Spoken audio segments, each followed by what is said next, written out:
করছে, হাঁটতে পারছি নি। তুমি সাইকেলে করে একটু নিয়ে চলো না। তুমি কোথায় যাবা? দেখতে পাচ্ছ না পিছনে আমি আছি? তুই তো প্রতিদিনই যাস, শুনতাছি না ঋতুর পায়ে ব্যথা করছে। নাম নিচে নাম। বাহ রাকেশ বাহ, সামান্য একটা মেয়ে লিখে ছোটবেলা বন্ধুকে বলে গেলি। ও শাইন, তোমার বন্ধু তোমাকে নামিয়ে দিল? আসো আমার সাইকেলে বসো, আমি তোমাকে পৌঁছে দেবো।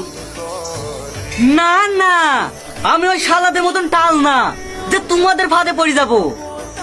আমি একাই দই টেনে ধরে থাকবো, তোমরা যে কি করে যেত তাও আমি দেখছি। ও জান, চুপ, আমি পাগলা না ওদের মতো, আমি পুরুষ। Good morning stew.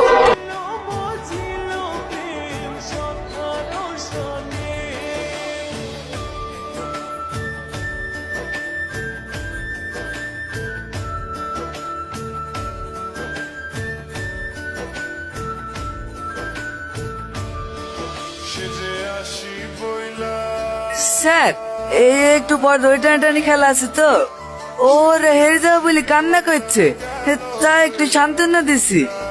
পুরা হারবে কি তোরা হারবে সেটাই তো বুঝতে পারছি নি। তাড়াতাড়ি রেডি হইলে 8 ঘন্টা বাদে খেলা। সব ঠিকঠাক আছে তো?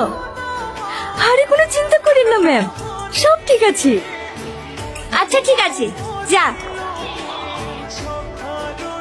দেখি দিয়াই, মেয়েরাও কম না। যা যুদ্ধে জয় হয়ে আয়। এই স্কুল আমাদের ছিল, আগামী দিনে আমাদেরই থাকবে।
ছাড়া